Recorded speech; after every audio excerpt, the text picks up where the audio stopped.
जी हाँ, नमस्कार दोस्तों। आज मैं आपको एक ऐसी क्राइम कहानी सुनाने जा रहा हूँ, जो शुरुआत में आपको एक साधारण इंसान रिश्ते की कहानी लगेगी, लेकिन जैसे-जैसे यह कहानी आगे बढ़ेगी, वैसे-वैसे दोस्तों आपको एहसास होगा कि इंसान का सबसे बड़ा दुश्मन उसका लालच नहीं, बल्कि उसका डर होता है। यह कहानी है अजय सिन्हा की, जो झारखंड के एक छोटे से शहर में रहने वाले अजय सिन्हा इलेक्ट्रॉनिक्स के कारोबार से जुड़ा एक सफल व्यापारी था। उसकी उम्र लगभग 42 साल की थी। पत्नी पूजा और 2 बच्चों के साथ उसकी ज़िंदगी काफ़ी अच्छी चल रही थी। अजय मेहनती इंसान था। सुबह दुकान खोलने से लेकर रात को हिसाब किताब देखने तक वह अपने कामों में लगा रहता था। शहर में उसकी पहचान एक ईमानदार और भरोसेमंद व्यक्ति की थी। अगर किसी को पैसे की ज़रूरत पड़ जाए तो अजय मदद करने से कभी भी पीछे नहीं हटता था दोस्तों। यही उसकी सबसे बड़ी अच्छाई थी और शायद यही उसकी सबसे बड़ी कमजोरी भी बनने वाली थी। साल 2024 की गर्मियों का समय था। शहर में एक सामाजिक कार्यक्रम आयोजित किया गया था, जहां कई व्यापारी और समाज सेवी शामिल हुए थे। अजय भी उस कार्यक्रम में पहुंचता है और वहीं उसकी मुलाकात पहली बार एक नेहा मिश्रा से हुई। लगभग 32 साल की नेहा देखने में साधारण लेकिन बात करने में बेहद प्रभावशाली थी। उसकी मुस्कान में आत्मविश्वास था और उसकी बातें लोगों को आसानी से प्रभावित कर देती थी। वह खुद को एक समाज सेवी बताती थी। उसने बताया कि वह गरीब बच्चों की पढ़ाई के लिए काम करती है और महिलाओं को आत्मनिर्भर बनाने के लिए कई कार्यक्रम चलाती है। जब उसने मंच से भाषण दिया तो वहां मौजूद कई लोग उसकी तारीफ करने लगे। अजय भी बहुत प्रभावित हुए, बिना नहीं रह सका। कार्यक्रम खत्म होने के बाद नेहा खुद अजय के पास आई। उसने मुस्कुराते हुए कहा, अजय जी, मैंने आपके बारे में बहुत सुना है। लोग कहते हैं कि आप ज़रूरतमंदों की मदद करने में कभी भी पीछे नहीं हटते। अजय थोड़ा मुस्कुराया और बोला कि बस जितना बन पड़ता है उतना कर देता हूँ। नेहा ने कहा कि असल में मैं गरीब बच्चों के लिए एक छोटी लाइब्रेरी बनाना चाहती हूँ, लेकिन पैसों की कमी की वजह से काम रुक गया। अगर आपकी थोड़ी मदद मिल जाए तो कई बच्चों का भविष्य बदल सकता है। अजय को उसकी बात सच्ची लगने लगी। उसने तुरंत कुछ पैसे देने का वादा कर दिया। नेहा ने धन्यवाद कहा और वहीं से दोनों की बातचीत शुरू हो गई। शुरुआत में बातचीत सिर्फ सामाजिक कार्यों तक सीमित थी, लेकिन धीरे धीरे यह बातचीत रोज होने लगी। कभी फ़ोन पर, कभी व्हाट्सएप पर, और कभी किसी कार्यक्रम में और कभी किसी कैफ़े में। अजय को लगता था कि वह एक नेक इंसान की मदद कर रहा। उसे नहीं पता था कि वह धीरे धीरे एक ऐसे जाल में फंस रहा है जिसका अंत बहुत ही खतरनाक होने वाला है। अगले कुछ महीनों में नेहा ने अजय का भरोसा पूरी तरह जीत लिया। वह अक्सर अपनी परेशानियों का जिक्र करती, कभी किसी बीमार बच्चे की दवा का खर्च, कभी किसी गरीब लड़की की पढ़ाई, तो कभी अपनी संस्था के किराए को भुगतान। हर बार अजय मदद करता। धीरे धीरे यह मदद हजारों से लाखों पहुंच गई, लेकिन अजय ने कभी सवाल नहीं किए पूछा, क्योंकि उसे लगता था कि ये एक अच्छे काम का पैसा लगा रहे हैं। एक शाम नेहा ने रोते हुए अजय को फ़ोन किया। उसकी आवाज़ कांप रही थी। उसने कहा, अजय जी, मैं बहुत बड़ी मुसीबत में हूँ। अगर अगले 3 दिनों में 5 लाख रुपए जमा नहीं हुए तो हमारी संस्था बंद हो जाएगी। दर्जनों बच्चों पढ़ाई रुक जाएगी। मैं बर्बाद हो जाऊंगी। अजय कुछ देर चुप रहा, फिर बोला कि तुम चिंता मत करो, मैं कुछ करता हूँ। उसने अपनी जमा पूंजी में से 5 लाख रुपए निकाल कर नेहा को दे दिए। नेहा ने धन्यवाद दिया। उसकी आंखों में आंसू थे। कम अजय को यही लगा, लेकिन उसे नहीं पता था कि उनके आंसुओं के पीछे एक बहुत बड़ा खेल छुपा हुआ है। समय बीतता गया। अब नेहा पहले से ज़्यादा आत्मीयता दिखने लगी। वह अजय को पसंद नापसंद जानती थी, उसके परिवार के बारे में पूछती थी, उसके बच्चों के जन्मदिन तक याद रखती थी। लगने लगा कि शायद वह उससे सबसे ज़्यादा समझती थी, और धीरे धीरे दोनों के बीच एक ऐसा भावनात्मक रिश्ता बनने लगा जिसे अजय दोस्ती से कहीं ज़्यादा समझने लगा था। लेकिन नेहा के मन में कुछ और ही चल रहा था। एक दिन नेहा ने अजय को शहर से दूर एक रेस्टोरेंट में मिलने के लिए बुलाया। जब अजय वहां पहुंचा तो नेहा पहले से बैठी थी।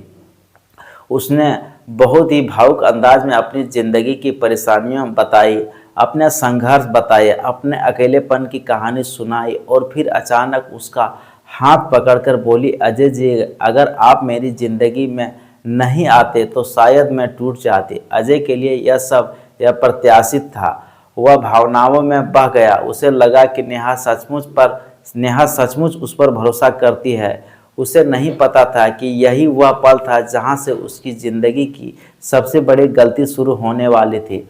उसी रात के बाद दोनों के बीच बातचीत का स्वरूप बदल गया। अब बातें सिर्फ समाज सेवा तक सीमित नहीं थी, व्यक्तिगत बातें होने लगी, भावनात्मक बातें होने लगी और फिर धीरे धीरे नेहा ने अजय की हर कमजोरी को समझना शुरू कर दिया। उसे पता चल गया था कि अजय अपनी प्रतिष्ठा का सबसे ज़्यादा महत्व देता है, उसे अपने परिवार से प्यार है और सबसे बड़ी बात, वह किसी भी कीमत पर बदनामी नहीं चाहता। नेहा को वही मिल गया था जिसकी उसे तलाश थी, एक कमज़ोर नस जिसे दबाकर वह अजय को पूरी तरह अपने नियंत्रण में ला सकती थी। लेकिन अजय को भी अभी लग रहा था कि वह एक सच्चे रिश्ते में है। उसे बिल्कुल अंदाज़ा नहीं था दोस्तों कि असली खेल तो अब शुरू भी नहीं हुआ और आने वाले दिनों में एक ऐसा रहस्य सामने आने वाला था जो उसकी पूरी दुनिया को हिला कर रख देगा।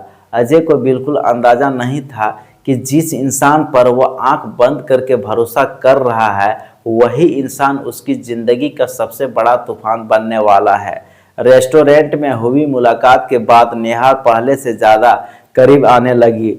वह दिन में कई बार फ़ोन करती, कभी अपने अकेलेपन की बात करती तो कभी अजय के परिवार की चिंता जताती। अजय को लगने लगा कि शायद वह उसे सबसे ज़्यादा समझती है, लेकिन धीरे धीरे नेहा की बातों का अंदाज बदलने लगा। एक दिन उसने अजय से कहा कि उसकी संस्था पर भारी कर्ज हो गया है और अगले एक सप्ताह के अंदर 10 लाख रुपए जमा नहीं हुए तो संस्था बंद हो जाएगी। अजय ने पहली बार मना करते हुए कहा कि अब उसके लिए इतनी बड़ी रकम देना आसान नहीं है, क्योंकि व्यापार में भी उतार चढ़ाव चल रहा है। यह सुनते ही नेहा कुछ देर शांत रही और फिर बोली कि ठीक है, मैं खुद ही कोई रास्ता निकाल लूँगी। उस दिन के बाद उसके फ़ोन कम हो गए। अजय को लगा कि शायद वह नाराज़ है, लेकिन दोस्तों कुछ दिनों बाद अचानक एक अनजान नंबर से कॉल आया। फ़ोन उठाते ही दूसरी तरफ से एक भारी आवाज़ सुनाई दी, अगर अपनी इज्जत बचानी है तो शाम 6 बजे पुराने गोदाम के पास पहुंच जाना। अजय के पैरों तले जमीन खिसक गई। उसने पूछा कि कौन बोल रहा है, लेकिन जवाब मिला कि अगर ज़्यादा सवाल पूछो तो तुम्हारे परिवार को सब कुछ पता चल जाएगा। शाम होते ही अजय डरते हुए वहाँ पहुँच गया। गोदाम के अंदर तो आदमी बैठे थे जिनका नाम विक्रम और रोहित था। उनके सामने एक मोबाइल रखा हुआ था। मोबाइल की स्क्रीन पर अजय और नेहा की निजी बातचीत के स्क्रीनशॉट दिखाई दे रहे थे। विक्रम ने मुस्कुराते हुए कहा कि समाज में बहुत इज्जत है तुम्हारी और तुम्हारे बच्चों को भी स्कूल जाना होता है। रोहित बोला कि अगर यह सब तुम्हारी पत्नी और रिश्तेदारों तक पहुंच गया तो क्या होगा। अजय की आवाज़ कांपने लगी। उसने पूछा कि तुम लोग चाहते क्या हो। विक्रम ने कहा कि सिर्फ 25 लाख रुपए। अजय ने हाथ जोड़कर कहा कि वह इतनी बड़ी रकम नहीं दे सकता है, लेकिन उन्होंने साफ शब्दों में कहा दोस्तों कि अगर पैसे नहीं मिले तो सब कुछ खत्म हो जाएगा। उस रात अजय घर तो लौट आया, लेकिन पूरी रात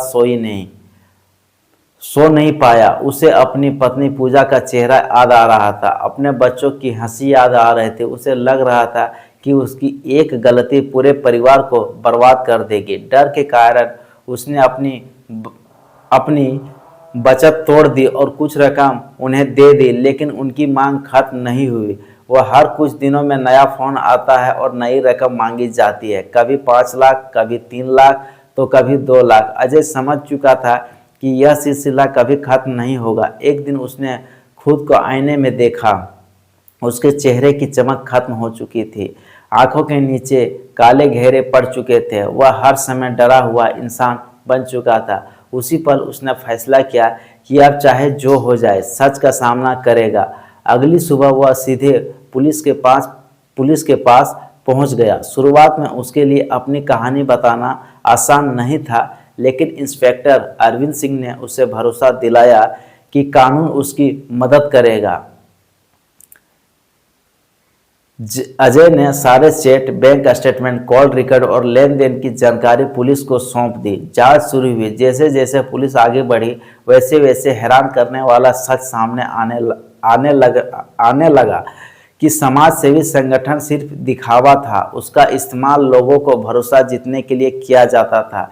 विक्रम और रोहित उसके पुराने साथी थे। तीनों ने मिलकर प्रतिष्ठित लोगों को निशाना बनाते थे, उनकी कमजोरी पहचानते थे और फिर उन्हें ब्लैकमेल करके पैसे ऐंठते थे।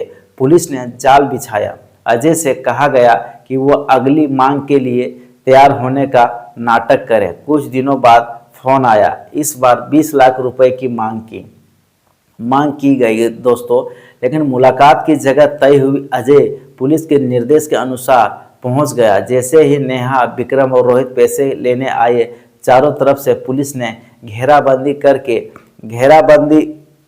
कर दी और तीनों को मौके पर ही गिरफ्तार कर लिया गया।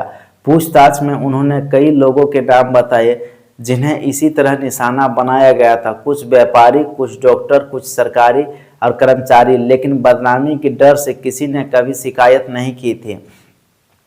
मामला अदालत तक पहुंचा। बचाव पक्ष ने कहा कि अजय ने अपनी मर्जी से पैसे दिए थे, लेकिन अभियोजन पक्ष ने धमकी भरी रिकॉर्डिंग, बैंक ट्रांजैक्शन और अन्य पीड़ितों की बयान अदालत के सामने रख दिए। सुनवाई कई महीनों तक चली। फिर वह दिन आया जब फैसला सुनाया जाना था। अदालत में सन्नाटा पसरा हुआ था। जज ने कहा, किसी व्यक्ति को प्रतिष्ठा और भय का फायदा उठाकर धन वसूलना गंभीर अपराध है। नेहार, विक्रम और रोहित को दोषी करार दिया गया और उन्हें सजा सुनाई गई। फैसला सुनते ही अजय की आंखों में आंसू आ गए, लेकिन इस बार वह डर के आंसू नहीं थे, वह राहत के आंसू थे। थक कर घर लौटकर उसने अपनी पत्नी पूजा को सारी सच्चाई बता दी। कुछ देर के लिए घर में भी खामोशी छा गई। फिर पूजा ने कहा कि गलती इंसान से ही होती है, लेकिन सबसे बड़ा बहादुरी सच स्वीकार करने में होती है। अजय ने अपने बच्चों को गले लगाया और महसूस किया कि डर के कारण छुपाया गया सच इंसान के अंदर से खत्म कर देता है। तो दोस्तों, इस कहानी की सबसे बड़ी सीख है कि अपराधी हमेशा डराने चेहरे को लेकर नहीं आते हैं। कई बार वो मुस्कान, भरोसा और सहानुभूति का मुखौटा पहनकर आपकी ज़िंदगी में दाखिल होते हैं। अगर कोई आपको डराकर, ब्लैकमेल करके, आपकी इज्जत का भय दिखाकर पैसा मांग रहा है तो चुप मत रहिए, सबूत संभाल कर रखिए, कानून की मदद लीजिए और सच का साथ दीजिए, क्योंकि ब्लैकमेल करने वाले की सबसे बड़ी ताकत आपका डर होता है। और जिस दिन आप डर के आगे झुकना बंद कर देते हैं, उसी दिन से उसकी ताकत खत्म हो जाती है। यही थी मासूम चेहरे का काला सच की कहानी, जो हमें यह सिखाती है कि भरोसा सोच समझ के कीजिए और डर को कभी भी अपनी ज़िंदगी का मालिक मत बनने दीजिए, क्योंकि एक गलत फैसला आपकी पूरी दुनिया बदल सकता है। अगर आपको यह कहानी पसंद आई है तो वीडियो को लाइक कीजिए और चैनल को सब्सक्राइब जरूर कीजिए दोस्तों, और कमेंट करके हमें बताएं कि अगर आप अजय की जगह होते तो आप क्या करते हैं।